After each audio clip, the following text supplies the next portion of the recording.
আমার মেয়ে গতকাল রাত্রে বলতেছে আমি 11 মাস ধরে চিকেন বিরিয়ানি রান্না করে নাকি খাওয়াই না তাকে, এখন নাকি রান্না করে দিতেই হবে, যেহেতু বাসায় থাকবে আজকে শুক্রবার, আজকে রান্না করতেই হবে।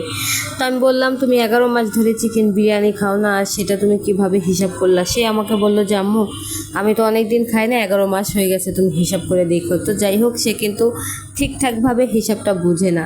তো মেয়ের আবদারে চলে আসলাম বিরিয়ানি রান্না করতে। ঘরে কিন্তু ঈদের বাজার সব কিছুই রয়ে গেছে, তো অল্প পরিমাণে মাংস থাকার কারণে আমি আর একটা মুরগি কিনে নিয়ে আসলাম।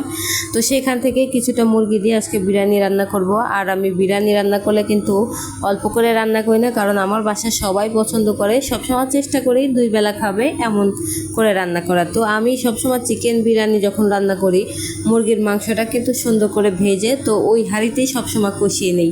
তারপর হচ্ছে কাঁচা পানি দিয়ে কিন্তু বিরিয়ানির পানিটা দিয়ে দিই। আগে তো দিয়ে দিতাম গরম পানি, এখন কিন্তু সেটা দিই না।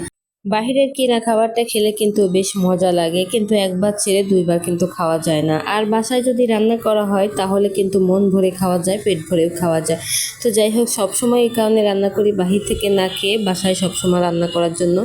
তো আজকে রান্না বিরিয়ানি কিন্তু সুন্দর ঝরঝরা হয়েছে, কিন্তু রোদের আলো পড়ে কালারটা একদমই দেখা যাচ্ছে না ঠিকঠাক। আমার বাসায় প্রচণ্ড রোদ, রান্নাঘর দিয়ে আসে। তো যাই হোক, রান্না শেষে দুপুরবেলা সবাই একসাথে বসে খেতে বসলাম।